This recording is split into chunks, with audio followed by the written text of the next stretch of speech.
Alrighty, folks, we are back on The Zoo with author and journalist extraordinaire, Mr. Roy Sekoff. Thank you for joining us here on the cave. Happy to be here. Yeah, we're happy that you could dance with us. Oh, I'd love to dance. But now we gotta get the dish on the book. All right? Yes. At the count of 3. 1, 2, 3. Wow.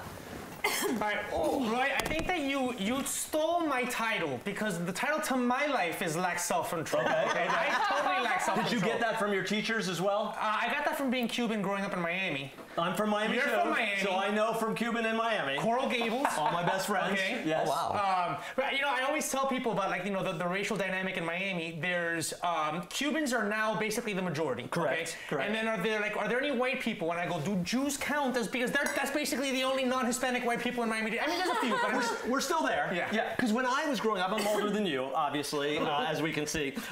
So when I first grew up, it was like I considered it Miami North. Right. Right. And then when I was about 5, it became Miami. It was New York South. Right. Then it became Havana North. Right. And that was sort of the blend there, right? Yes. It was fantastic. What is it now? It is just South America. Yeah. It is. That's all it is. Exactly. Yeah. No, I was just back. I go back a lot. Right. And I was just there, and I went for a walk in Coconut Grove. Right. You know, Beautiful. Kennedy Park. I was doing the Vita course. Nice. You know, you got to stay fit when you're old. You know, course. it gets ugly. You know, Gotta look good. And I literally did the course, and over the course, I probably passed maybe 25 people. Not one of the conversations was in English. Do you speak Spanish at all? Un poquito. Un poquito, okay. Yeah, that was it. Un poquito was my entire, and I can curse Literally. like a son of a bitch. Oh, do we good. say son of a bitch? We're on cable? we can bleep it, but not too many bleeps. But one bleep every once in a while kind of gives us an edge. I gotta have an occasional beep. Absolutely. Okay. So, lack self-control. It's about your life growing up in Miami. Yeah. Tell us about what it was like growing up in Miami. Give us some of the ethnic flavor of your early childhood.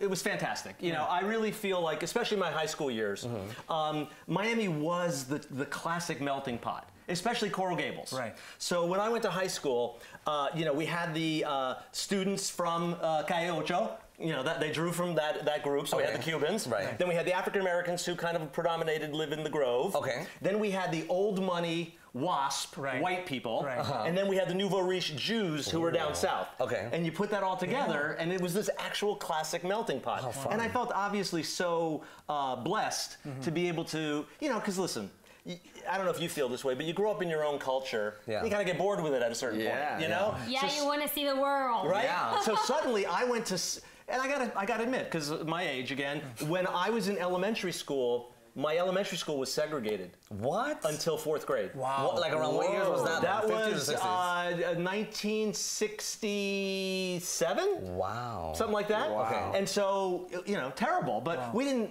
think about it at the time. Right. It was just normal. It was just, this was the school I went to, you know? And then suddenly, we integrated in 1967, My gosh. which was such an intense year, you know, with all the things that were happening politically. And then 68, you know, we had the riots following the assassination of Dr. King and Bobby Kennedy. Yeah. Yeah, a huge thing happened in Mexico too in '68. Wow. So, you know, it was so growing up in that time, it was wonderful, but a little weird at the beginning, right? Then when I got to 7th grade, I went to in the Grove, and you know, I'm not going to say it was inner city, but it was largely an African American neighborhood, and I found it to be incredibly appealing. Okay. You know, I mean, so suddenly, I'm not going to say I became a cultural appropriator, but I desperately wanted to be black. Let's be honest. You know what I mean? You had a Motown record collection. Well, oh, are you kidding me? Yeah. All I did was watch Soul Train on loop. That's how I learned to dance. Okay. You know, was watching Don Cornelius. That's how he learned how to do Yes, you know, the dance when we Cornelius. came back from commercials. Don Cornelius, wishing you peace, love, and soul. Now going back to those years, how did your relationship with your dad, you know, shaped your career and your sense of humor, like what you're doing now? Yeah, well, completely. My dad, you know, but both my dad and my mom were what you would call characters, in a good way. Hard to believe. Yeah, in a good way. They were wonderful, but they were very personable, big personalities. As a matter of fact, it's a little nod to my dad here. My imprint that I did on the book is called Big A. And that was what my dad's nickname was. And what did the A stand for? Arthur. Oh, okay. So he was Arthur. He was they called him Artie. And my dad owned a bookstore and ran a bookstore across the street from the University of Miami. Oh, wow. For 60 years. 60. Yeah, they were early. They were. Which one? What was it called? It's called Book Horizons. Okay. Next to the Burger King. Nice. Right across from the I main know the entrance. Burger King. I don't know the bookstore. Yeah. Well, if you went to school down there, you would have gone. So he had a big personality, and people really loved him and were gravitated to him. Very, very funny guy. Okay. And I think if he hadn't have been a child of the Depression, he might have. I sometimes feel like I got to live his life. Yeah. Do you know what I mean? Yeah. Because he grew up in the Depression, and he just worked his ass off and made life better for me and my brothers, and made it possible for us to dream and to say, what do I want to be? Right. You know what I mean? And so that was my mom and my dad. And my mom was, how do I describe it? She was a wonderfully funny, insane woman. She was deeply hypochondriacal. The way I describe it is, some people, the old test is, do you see the glass half full or half empty? Right. Yeah. So my mother saw the glass half full of poison. Yeah. Oh, jeez. Yeah. Oh my God, that's so funny. Yeah. So she had a little bit of an edge. She's a little bit neurotic. Quite. But she never turned her anxiety on anybody but herself. Okay. Do you know what I mean? Right. Like if she met you, you'd love her immediately. Right. She'd want to know about you. She'd be asking about your family. So that's where you got all this journalistic, love for journalism from, I'm assuming. Here's the weird thing. I was never a journalism guy. Okay. Yeah. Until? Well, I call it my zigzag life. A lot of people think, it's linear. I'm going to go do this, and I'll get this, and then I'll do that. It's curvy. Zigzag, bing, bong, Yeah. So I never worked for the school newspaper. I never worked for the yearbook. I was a theater guy. Okay. That's where you get this personality. I did plays, and I did that kind of stuff. And then, I came out here to LA. I came out here to go to film school at USC. And I wanted to be a screenwriter. Okay. And in fact, I was a screenwriter for 8 years. And I had a lot of deals, but nothing got made. Development hell. Do you still make money when you are? Yeah, you make very good money. That's what's hellish about it, because you get it's like a golden cage. Yeah. You're like, can I walk away from $200,000 a year? Yeah. But I'm frustrated as hell because nothing's getting made. Right. And so it's kind of a drag, right? Yes. But so out of the blue, long story, short version. Yes. I met Arianna Huffington, who hired me for an 8-week job. Okay. That lasted 17 years. Ooh. Larry David put a quote on the book. What was it? What does it say? What's the quote? I've read worse. I've read worse. High praise from Larry David. That is awesome. Yeah, that's like, as good as it gets. That's the gold standard. Are you guys really good friends? I wouldn't say that. Okay. That would be very presumptuous of me. Larry and his wife Lori, his ex-wife, were one of the first investors in HuffPost. Oh, wow. And so I got to know him through that. And also, this being LA, this kind of thing happens. His daughter was in the same class as my son. Of course. And so I got to know Larry sort of as a fellow dad. At the PTA meetings. He was very funny. Oh, okay. He was very funny. He would sit in the back and throw out, hilarious lines and kill everybody. That must have been fun. Oh, yeah. So with the Huffington Post, the Huffington Post was founded in 2008, right? 2005. 2005. Yes. Really hit its stride around 2008 with the Obama election. Exactly. The Huffington Post at that time was my go-to news source. I'm glad. For the next about 3 years. Yeah. Let's just. They were obviously center-left leaning. That was fine, especially at the time. We needed more of that. But it could be very objective and very fair, and I think it could differentiate between the news items and the editorial items. Then around 2011, Arianna Huffington, she sold it to AOL. Yes, we did. Okay, and then you were part of that group. I was part of that group. And you stuck around, and then in 2015, Verizon picked it up, and then you departed. Now, this is the question that I gotta get to. I'm ready. Saying that the Huffington Post was my go-to news source, even though I understood that there was a lot more opinion pieces and it leaned center-left. These days, the Huffington Post, along with all kinds of news sites. Okay. On both sides. I mean, you have Huffington Post, then you have Vox, you have on the right, you have Breitbart. Notice what I'm grouping. You would die if I ever grouped Huffington Post with Breitbart back in the day, right? Well. But today, you look at the headlines and it's like, are they going to start using emojis? Are they just going to, is it just going to be exclamation points? Well, what happened? I cannot speak to the current iteration of the Huffington Post. Okay. I left in 2015. Okay. And it's kind of like, how, except for our current president, you're not supposed to talk about previous administration. Right. That's all he does. So I let that go. Right. I let that go. No, but, interestingly enough, when you say Breitbart, here's a fact that you probably don't know. Right. Fun fact to know. Tell me. Yes. Here it is. One of our founders was Andrew Breitbart. The Huffington Post? Yeah.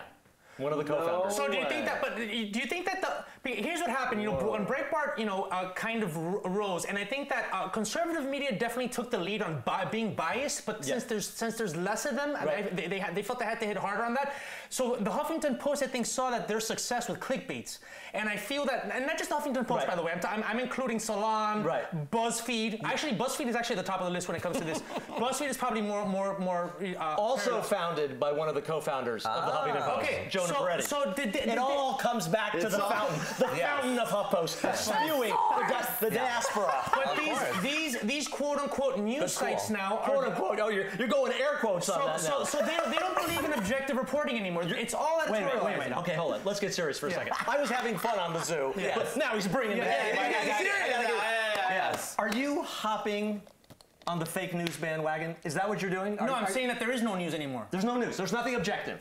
Yeah, you have to. So this is how I get my objective news. First of all, there's some objective news reporting, of course.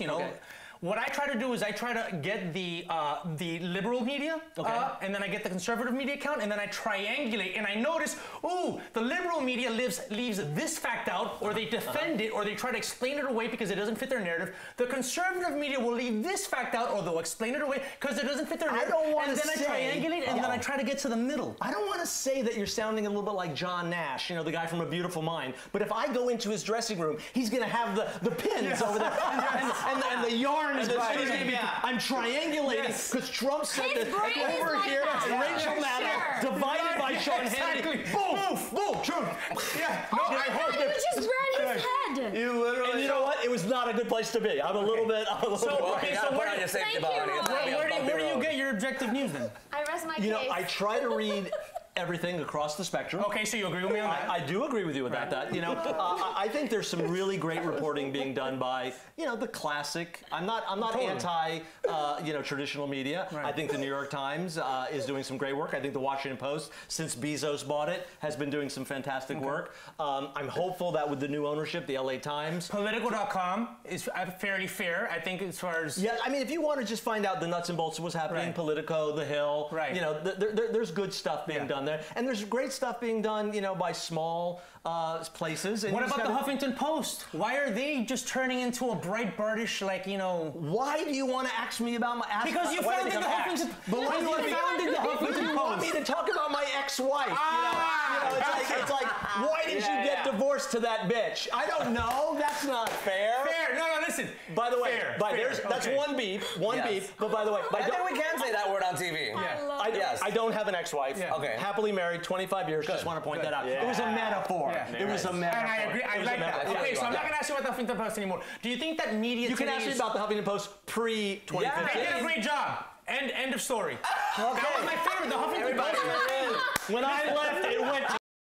When they went from the Huffington Post to the HuffPo, it all went downhill. I got what you're saying. But, Arianna Huffington, she should be running for office. I would vote for Arianna Huffington. You would vote for Arianna Yes, Huffington. I would. I will call her. But she has to run as an independent. She cannot run with a political party. Well, that's interesting that you say that. Because in 2000... Let me do the math. 2000, what was it? 2. Okay. Do you remember? You're all too young. Look at you. I'm old enough. I remember. Children with that little goof. What happened then? What happened was we had the California recall election. That's if you remember. She ran. And we ran for governor. I wasn't living here. I would have voted for her. And I was the communications director for the campaign. Look at you. And PR and everything. Oh yeah, we ran for. It was an insane. For those of you who don't remember, it was insane. There was, I think, because remember they were going to recall Gray Davis, and the whole point was there was going to be nobody from the Democratic Party running. Right. And there was all these different people, and you could actually have won. The theory was that you could win with only 12% of the vote. Right. A plurality, not a majority. Right. But then Arnold came in. And once Arnold came in, it was over. Right. That's a PR machine right there. We only have a minute left. Can you tell Arianna that Humberto says that if she runs, she's got a great chance? Okay. I mean, at this point, anybody can become president. No. As long as they're a famous person. Let me tell you this, though. Arianna could never become president. Oh, because she wasn't born here. She was born in Greece. God, born. Okay, well, then you run. Where were you born? I was born in Miami. So, South America. You can run, baby. No, I can't. You can run. Miami's in the United States? Now it is. Oh, okay. Yeah, now.